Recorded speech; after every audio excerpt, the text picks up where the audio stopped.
शुक्लां ब्रह्मविचारसार परमा आद्यां जगद्व्यापिनी वीणा पुस्तकधारिणीम् अभयदाम् जाड्यान्धकारापहा हस्ते स्फाटिकमालिकां विदधती पद्मासने संस्थिता वन्दे तां परमेश्वरीं भगवतीं बुद्धिप्रदां शारदा।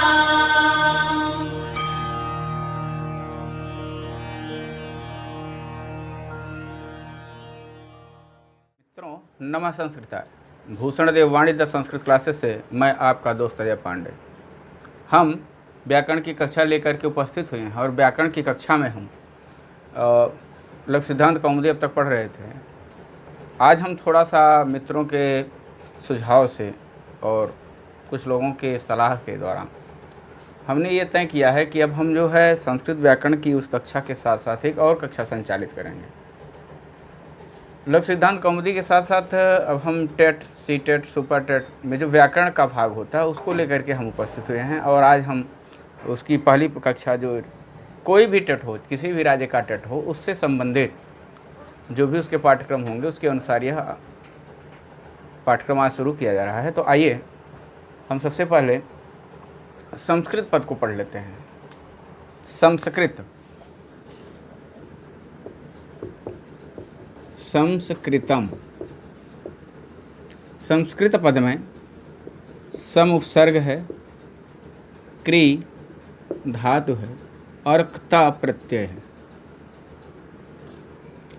सम उपसर्ग है, क्री धातु है और क्ता प्रत्यय। सम क्या है? उपसर्ग है। क्री क्या है? धातु है। क्ता क्या है? प्रत्यय। यही क्ता, क्ता, क्ता, कुछ लोग कत बोलेंगे, कुछ लोग अक्त भी बोलते हैं। कुछ लोग कत बोलते हैं और कुछ लोग अक्त बोलते हैं। वास्तव में यह क्ता है। क्ता, क आधा बोलना है और फिर क्ता बोलना, क्ता, क्ता। अब इसके आधार पर यदि हम रूप बनाते, इस का लोप कर देते, लसक को तदिते से संज्ञा और तस्य लोपा से लोप कर देते, तो ये रूप बन करके आपके सामने आता संकृत। क्या बन करके आता? संकृत। और रूप आपको क्या मिलता है? संस्कृत। रूप आपको क्या मिलता है? संस्कृत। तो समकृत ऐसी दशा में रूप बनेगा संकृत। तो संस्कृत कैसे बनता है? तो ये इन दोनों के बीच में आगम होता है। क्या होता है? आगम। अब ये आगम किसका होता है? आगम होता है सुट का। तो ये परिस्थिति बन जाती है सम, सुट, क्री और क्ता, ऐसी स्थिति बनती है। और यह जो आगम होता है यह होता है शम परिभ्याम करोतौ भूषणे सूत्र से। शम परिभ्याम करोतौ भूषणे सूत्र के द्वारा सुट का आगम होता है। अब सुट के ट के हलंतम से, सु के उ के उपदेश जन्मनासिक इत से और क्ता के क की लसक को तद्धिते सिद्ध संज्ञा और तस्य लोपा से सबका लोप हो करके बनता है सम, स, क्री और त। फिर यहाँ पर सूत्र आएगा, संधि अनुस्वार होगी, मोनुस्वार सूत्र आएगा, मोनुस्वार सूत्र आएगा। तो इस माँ के स्थान पर अनुस्वार हो जाएगा। तो स्थिति ये बनेगी स अनुस्वार आधा सा ऐसे लिख करके इसको कृत ऐसे लिख लेंगे, स्कृत। अब ये अनुस्वार अपने से पहले वाले वर्ण पर लग जाएगा तो रूप बन जाएगा संस्कृत। क्या बनेगा? संस्कृत रूप बनेगा। इससे सु लगेगा, फिर इसको अम आदेश हो करके संस्कृतम रूप बन जाएगा। क्या बन जाएगा? संस्कृतम। ये रूप बनेगा। अब पूछा जाए संस्कृतम पद कैसा है, किस लिंग का है, तो लिंग इसमें नपुंसक लिंग है, नपुंसक लिंग है। पूछा जाए संस्कृत में संधि कौन सी है, तो अनुस्वार संधि है। संधि कौन सी है? अनुस्वार संधि है। सूत्र किस सूत्र से हुआ है? मोनुस्वार सूत्र से हुआ है। संस्कृत में उपसर्ग कौन सा है? समुपसर्ग है। धातु कौन सी है? क्री धातु है। प्रत्यय कौन सा है? ता प्रत्यय है। किसका आगम हुआ है? सुड का आगम हुआ है। ऐसा आप पढ़िएगा तो आपके सभी प्रश्नों का हल हो जाएगा। आपको प्रश्न क्या क्या पढ़ना है, क्या क्या प्रश्न संस्कृत से बना, संस्कृत पद में कौन सा उपसर्ग है, समुपसर्ग है, कौन सी धातु है, क्री धातु है, कौन सा प्रत्यय ता प्रत्यय है, कौन सी संधि है, अनुस्वार संधि है, अनुस्वार संधि करने वाला सूत्र कौन सा है, मोनुस्वार है। ऐसा पढ़ते हुए फिर संस्कृत कैसा पद है, नपुंसक लिंग का पद है। देखिए जैसे फलम हम पढ़ते हैं उसी तरह से ये नपुंसक लिंग का पद संस्कृतम बना। आइए, संस्कृत शब्द का अर्थ होता है संवारना, स्वच्छ करना, संस्कारित करना, परिमार्जित करना। तो संस्कृत की परिभाषा जो बन करके सामने आती है और संस्कृत की परिभाषा ही परिष्कृतम परिनिष्ठम परिशुद्धम वा व्याकरणादि दोष रहितम सा संस्कृत, सा भाषा संस्कृतम। या परिष्कृतम परिशुद्धम व्याकरणादि दोष रहितम सा भाषा संस्कृतम। या परिष्कृतम परिशुद्धम व्याकरणादि दोष रहितम सा भाषा संस्कृतम। आइए, यह सबको पता है कि विश्व की सर्व प्राचीन भाषा संस्कृत है। नोट करना है तो नोट कर लीजिए, विश्व की सर्व प्राचीन भाषा संस्कृत है। सर्व प्राचीन ग्रंथ वेद है। सर्व प्राचीन भाषा कौन सी है? संस्कृत है। और सर्व प्राचीन ग्रंथ वेद है। वेद में आइए, सर्व प्राचीन भाषा संस्कृत और सर्व प्राचीन ग्रंथ वेद, ये जानते रहिए। अब वेद शब्द जो है, ये वेद शब्द जो है, वेद शब्द में विद धातु है और घय प्रत्यय। वेद शब्द में विद धातु और घय प्रत्यय है। जब वेद का अर्थ ज्ञान से लगाया जाता है तो इससे बना हुआ वेद शब्द जो होता है, विद धन घय, इससे निष्पन्न हुआ यह जो पद होता है, इसका अर्थ जब ज्ञान होता है तो इस ज्ञान अर्थ देने वाले वेद को हम अंतोदात्त कहते हैं। क्या कहते हैं इसको? अंतोदात्त।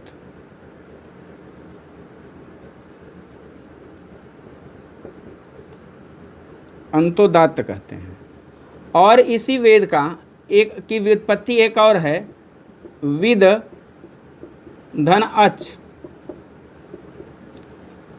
इस विद धन अच से जिस वेद पद का निर्माण होगा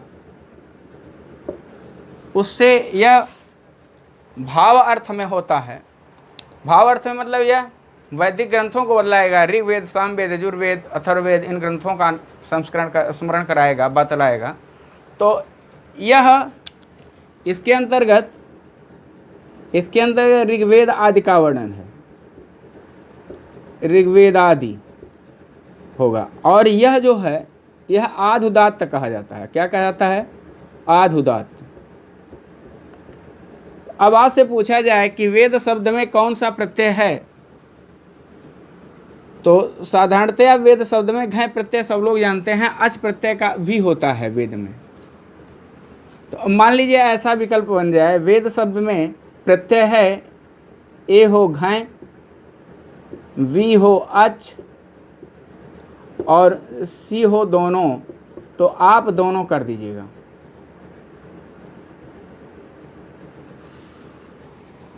ऐसा भी आपके सामने प्रश्न आएगा तो दोनों जान लीजिए। वेद शब्द में विद और विद धातु है और घय और अच दोनों प्रत्यय आते हैं। अब ये वेद की व्युत्पत्ति हमने पढ़ लिया। तो जो वेद है ये 4 प्रकार के होते हैं। वेद का विभाजन 4 भाग में वेदव्यास ने किया। वेद कितने होते हैं? 4 होते हैं। कति वेदाः, तो अब देखिए कति वेदाः, तो 4 वेदाः। वेदाः कति? चत्वारि, 4 वेद हैं। आइए अब वेद 4 हैं, कौन कौन से? ऋग्वेद, यजुर्वेद, सामवेद, अथर्ववेद। इसमें से प्रथम 3 को हम वेद त्रयी कहते हैं। ऐसे लिख लीजिएगा, वेद त्रयी 3 को। 3 वेदों का एक समूह है जिसको वेद त्रयी कहा जाता है। तो इसमें 3 को, ऋग्वेद, यजुर्वेद, सामवेद को वेद त्रयी कहा जाता है। किसको किसको? ऋग्वेद, यजुर्वेद, सामवेद और अथर्ववेद, 4 वेद हैं। इसमें से प्रथम 3 को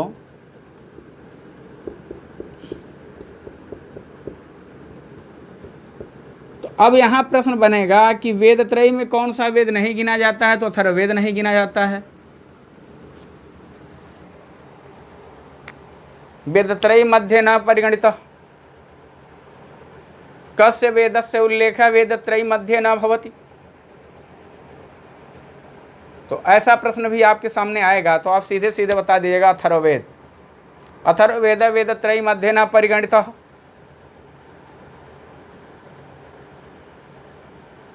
आइए फिर वेदत्रय, एक वेद जो है ये कृष्ण और शुक्ल के आधार पर 2 भेद किया गया है। तो यजुर्वेद, यजुर्वेद के 2 भाग किए गए हैं, कृष्ण यजुर्वेद और शुक्ल यजुर्वेद। तो आपसे पूछा जाएगा कौन सा वेद शुक्ल और कृष्ण के आधार पर किस वेद का विभाजन किया गया है? तो शुक्ल और कृष्ण के आधार पर या कृष्ण अथवा शुक्ल के आधार पर यजुर्वेद का विभाजन किया गया है। तो इसीलिए कृष्ण यजुर्वेद और शुक्ल यजुर्वेद 2 वेद इसके पढ़े जाते हैं। आइए वेद हमने पढ़ लिया तो अब हम वेदांग पढ़ लें।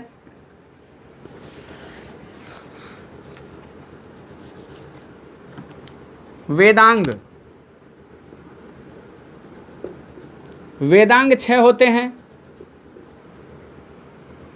वेदांग कितने होते हैं? 6 होते हैं। वेदांगाः कति? 6। वेदांग कितने? वेदांग 6 होते हैं। अब कौन कौन से होते हैं? आइए देखते हैं कौन कौन से हैं। पहला वेदांग है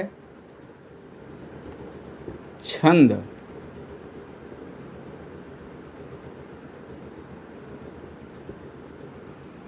दूसरा वेदांग है कल्प।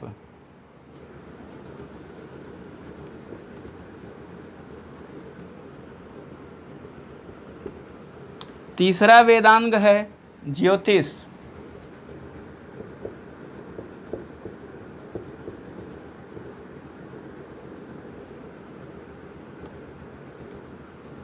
चौथा वेदांग है निरुक्त।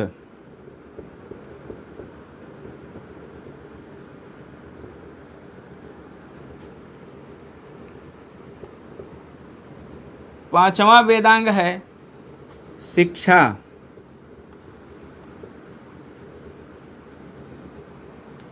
और छठवां वेदांग है व्याकरण।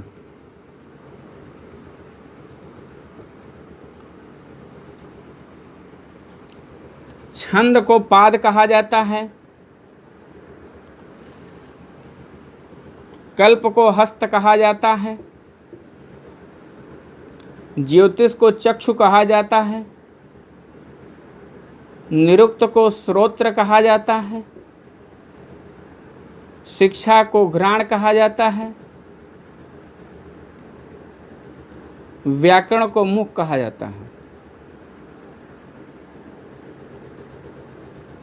इसी से संबंधित एक कारिका है, इसी वेदांग से संबंधित एक कारिका है छंदः पादौ तु वेदस्य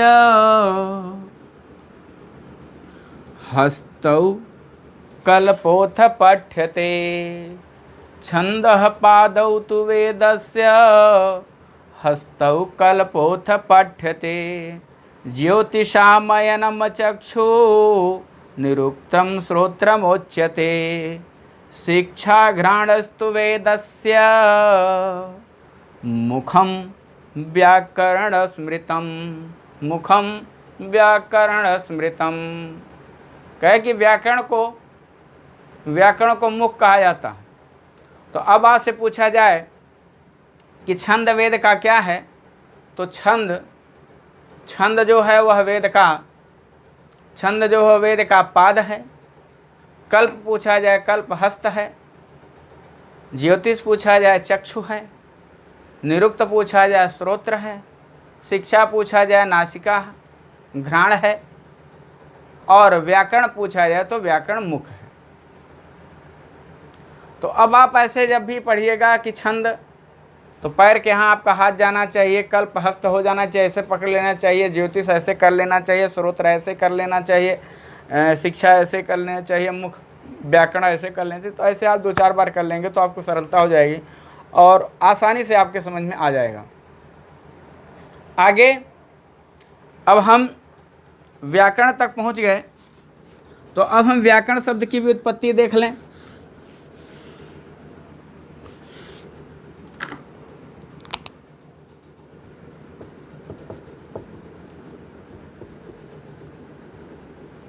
व्याकरणम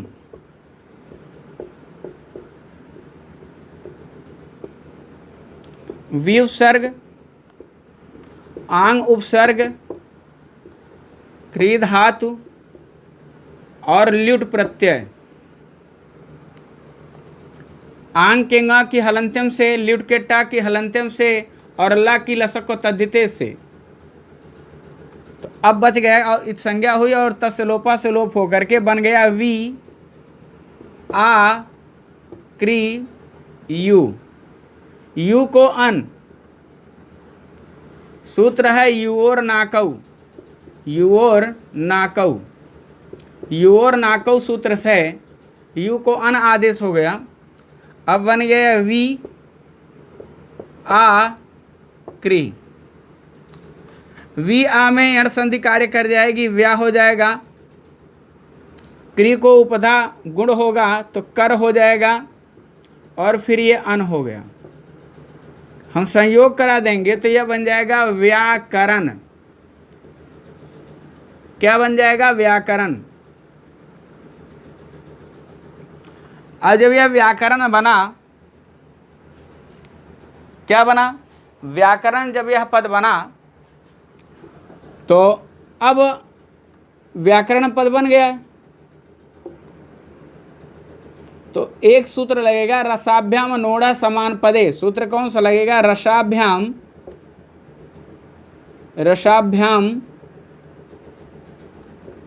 नोड़ समान पदे।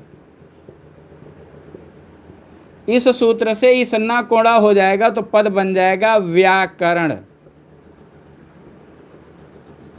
व्याकरण पद बन जाएगा, फिर उसमें सु आएगा और उसी तरह से फिर जैसे हम फलम की सिद्धि करते हैं उसी तरह से करेंगे तो व्याकरण धनसु व्याकरणम बन जाएगा।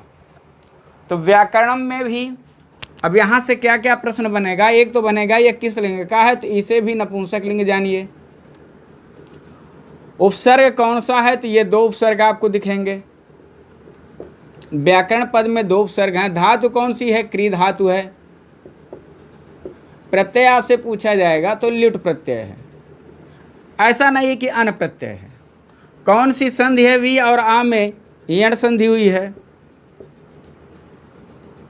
तो अब आपसे पूछा जाए व्याकरण में संधि है, ऐसा प्रश्न बन करके आए और पूछा जाए, ऐसे लिख दें कि अच संधि, हल संधि, विसर्ग संधि, उपर्युक्त सभी। तो अब आप ये न सोचिएगा कि व्याकरण शास्त्र में कौन कौन सी संधियाँ पढ़ी जाती हैं। भैया यहाँ सीधे सीधे ही पूछा जा रहा है कि व्याकरण शब्द में कौन सी संधि है। व्याकरण पदे संधि रस्ती, ये पढ़िएगा आप। व्याकरण पद में संधि है, जो व्याकरण शब्द है उसमें संधि है, तो उसमें जो व्याकरण शब्द है उसमें होने वाली संधि का नाम यण संधि है और सूत्र का नाम है इको यणज।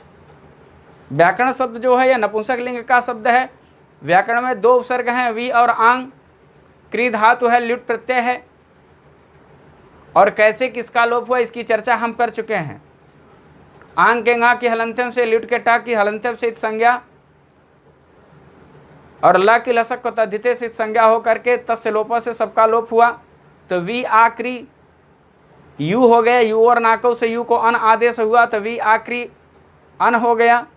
वी और आ में यण संधि हुई तो व्या हो गया। क्री के री को उपधा गुण हो करके, उपधा गुण कैसे हुआ तो क्री के री को जो है, अब हम उरण रपरा पढ़े हैं उस सूत्र को पढ़ लीजिएगा। यहाँ उरण रपरा की बहुत बड़ी चर्चा करने की आवश्यकता नहीं है। उरण रपरा हमने अपने वीडियो में पढ़ाया है जहाँ हम गुण संधि की चर्चा कर रहे थे, आप लोग पीछे वीडियो में देखिएगा। अब संधि के भाग में कौन सा भाग है उसको हम नहीं बताएंगे। और इस भी टॉपिक को जिसको पढ़ना होगा संस्कृत व्याकरण की भूमिका भाग 1 हमारे चैनल पर जाकर के देखिएगा। संस्कृत व्याकरण की भूमिका भाग 1 उस पर और विस्तृत इसकी व्याख्या की गई है। आइए अब हम व्याकरण की व्युत्पत्ति पढ़ लिए। तो अभी आपने ये देखा कि संस्कृत में सबसे बड़ी विशेषता ये, संस्कृत व्याकरण की सबसे बड़ी ये विशेषता कि किसी भी शब्द को पढ़ता है तो उसकी व्युत्पत्ति। अभी हम संस्कृत की परिभाषा पढ़ें कि परिष्कृतम परिशुद्धम व्याकरणादि दोष रहितम या भाषा सा संस्कृतम, या भाषा परिष्कृतम परिशुद्धम व्याकरणादि दोष रहितम सा संस्कृतम, ऐसा हम पढ़ें। तो आइए अब व्याकरण की हम परिभाषा पढ़ लें। व्याक्रियन्ते व्युत्पाद्यन्ते शब्दाः अनेन इति व्याकरणम। व्याक्रियन्ते व्युत्पाद्यन्ते, ध्यान से सुनिएगा, व्याक्रियन्ते व्युत्पाद्यन्ते शब्दाः अनेन इति व्याकरणम लिख देते हैं। व्याक्रियन्ते व्याक्रियन्ते व्युत्पाद्यन्ते व्याक्रियन्ते व्युत्पाद्यन्ते शब्दाः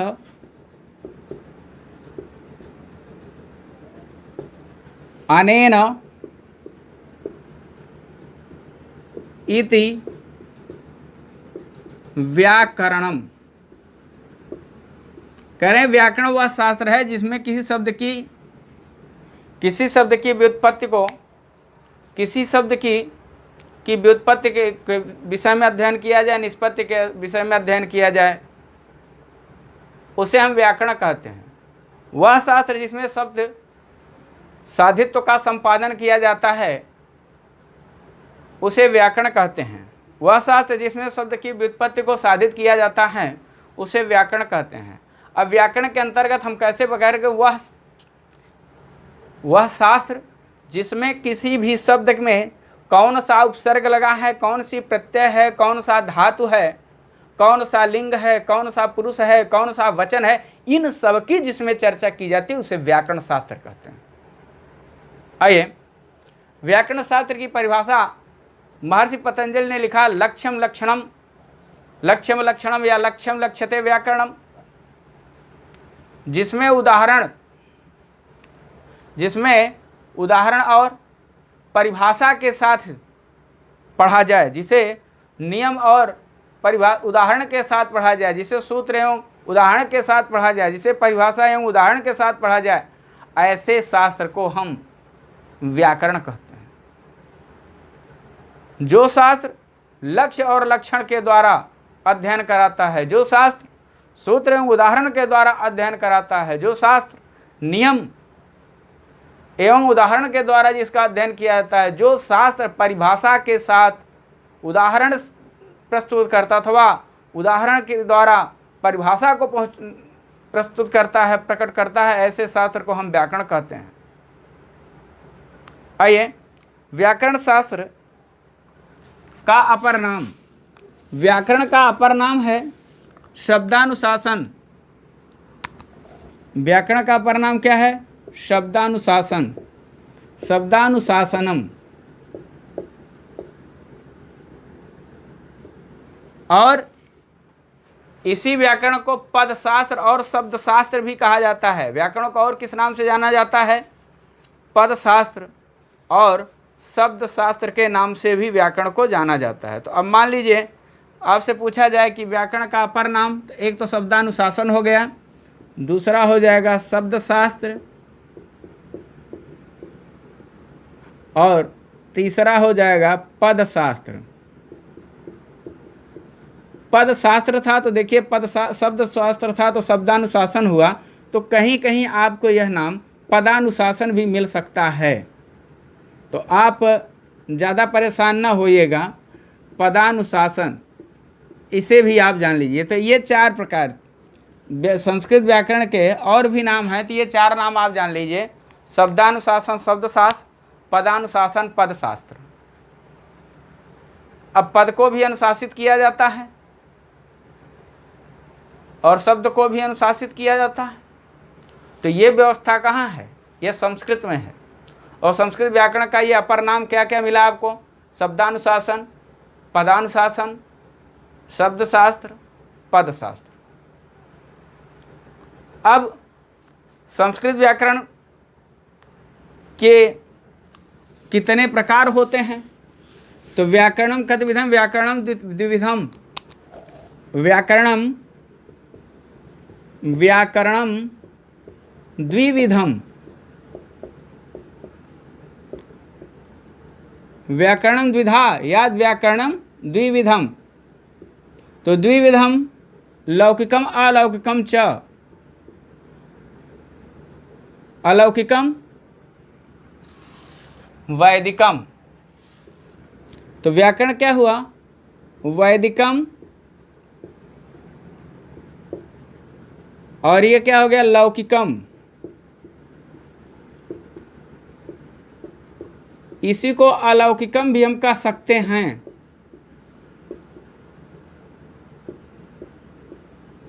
वैदिकम, लौकिकम। तो आइए, व्याकरण की कितनी विधाएं हैं? 2 विधाएं हैं। कौन कौन सी? या व्याकरण कितने प्रकार का होता है? 2 प्रकार का होता है, लौकिक और अलौकिक। लौकिक और अलौकिक, वैदिक और लौकिक। वैदिक व्याकरण और लौकिक व्याकरण, ये 2 प्रकार के व्याकरण होते हैं, वैदिक और लौकिक। तो अब देखिए, वैदिक व्याकरण वेद विषयकम व्याकरणम वैदिकम कथ्यते, वैदिक व्याकरणम कथ्यते। और लोक साहित्य विषयकम व्याकरणम लौकिकम व्याकरणम कथ्यते। इंद्र सूक्त, अग्नि सूक्त, अग्निमरुत सूक्त, पृथ्वी सूक्त, इन सूक्तों में जिस नियम का, जिस व्याकरण के जिस नियम का प्रयोग किया जाता है वह वैदिक व्याकरण होता है। और उसी के बाद जब हम आदिकवि वाल्मीकि के बाद के जितने रचनाएं हैं, वह चाहे बाणभट्ट की हो, चाहे सुबंधु की हो, चाहे कालिदास की हो, भास की हो, भवभूत की हो, किरातार्जुनीयमकार भारव की हो, माघ की हो, श्रीहर्ष की हो, चाहे जिसकी रचना हो, उसमें जिस व्याकरण का प्रयोग किया गया है वह व्याकरण लौकिक है। तो अब आपसे पूछा जाए कि संस्कृत व्याकरण कितने प्रकार का होता है? तो 2 प्रकार का होता है। कौन कौन सा? वैदिक और लौकिक। लौकिक अलौकिक भी पढ़ लीजिए, अलौकिक का अर्थ जो है वैदिक पढ़ लीजिए। वैदिक और लौकिक 2 प्रकार के व्याकरण होते हैं। वेद से संबंधित व्याकरण जो है वैदिक है, और लोक साहित्य से संबंधित जो व्याकरण है वह लौकिक है। आइए, व्याकरण शास्त्र की परंपरा, व्याकरण शास्त्र की एक परंपरा चली है, वह क्या है? आइए, व्याकरण शास्त्र की परंपरा।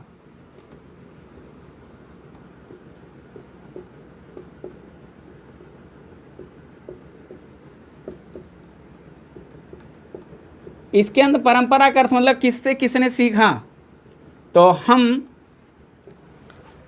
एक पंक्ति पढ़े हैं और उस पंक्ति में ऐसे पढ़ा गया है और वहीं से यह हो जाता है, ब्रह्मा बृहस्पतये प्रोवाच।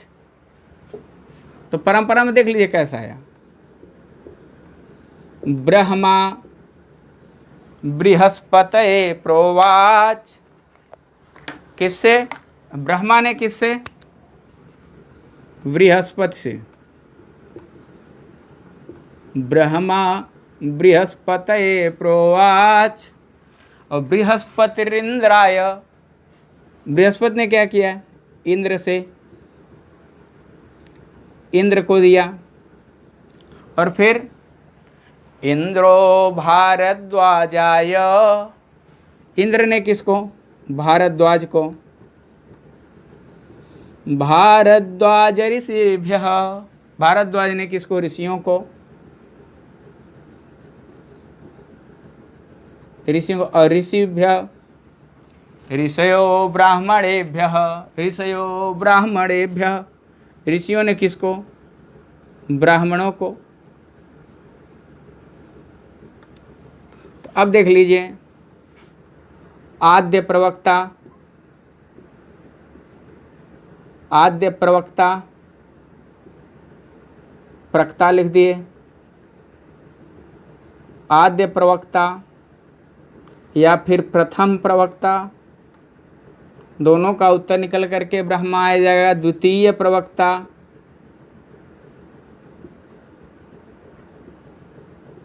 द्वितीय प्रवक्ता, ये बृहस्पति हो जाएंगे। तृतीय प्रवक्ता,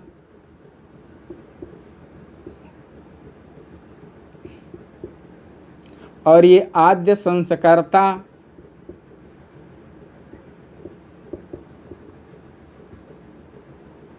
आद्य संस्कर्ता।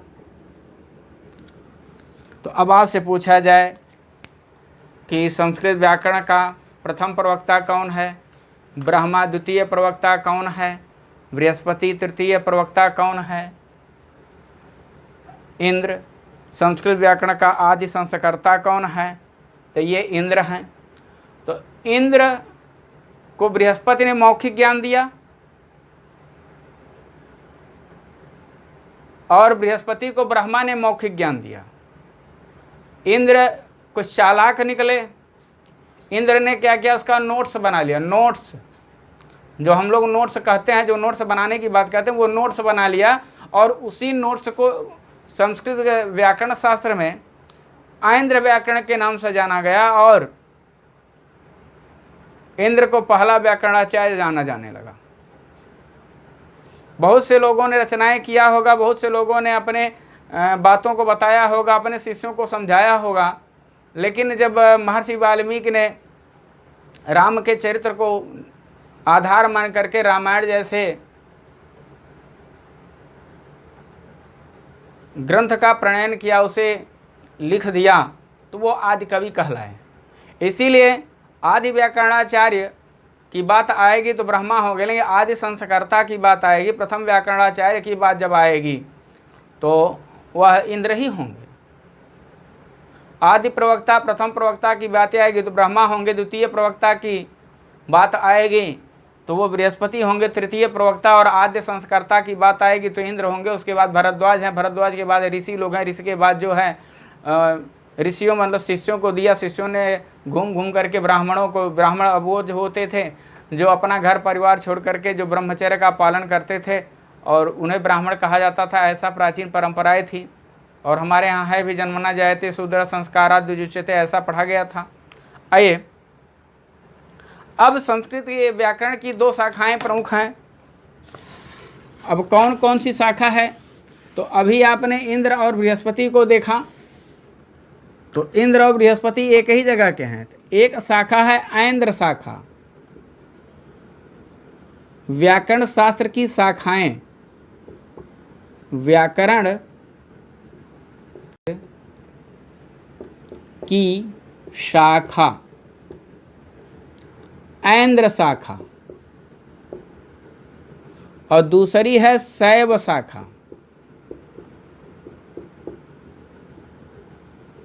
एक दो ऐन्द्र शाखा, इनके अपर भी नाम है। ऐन्द्र शाखा को वार्हस्पत्य शाखा, वैदिक व्याकरण, प्राच्य व्याकरण, प्राचीन व्याकरण, प्राच्य शाखा, और अत्यंत कठिन होने के कारण इसे कातंत्र व्याकरण भी कहा जाता है। अत्यंत कठिन होने के कारण इसे क्या कहता है? कातंत्र व्याकरण भी कहा जाता है। तो इनके नाम जान लीजिए। ऐन्द्र शाखा के और नाम कौन कौन से? वार्हस्पत्य शाखा, वैदिक व्याकरण, वार्हस्पत्य शाखा, वैदिक व्याकरण, प्राच्य व्याकरण, प्राच्य शाखा या प्राचीन व्याकरण, ये भी होगा। और यह अत्यंत कठिन है, इसलिए इसको कातंत्र व्याकरण के नाम से भी जाना जाता है या कातंत्र शाखा के भी नाम से जाना जाता है। आइए, तो अब मान लीजिए पूछा जाए कि ऐन्द्र व्याकरण का अपर नाम क्या है, ऐन्द्र शाखा का अपर नाम क्या है, तो आप क्या बताएंगे? ऐन्द्र शाखा का अपर नाम कातंत्र भी है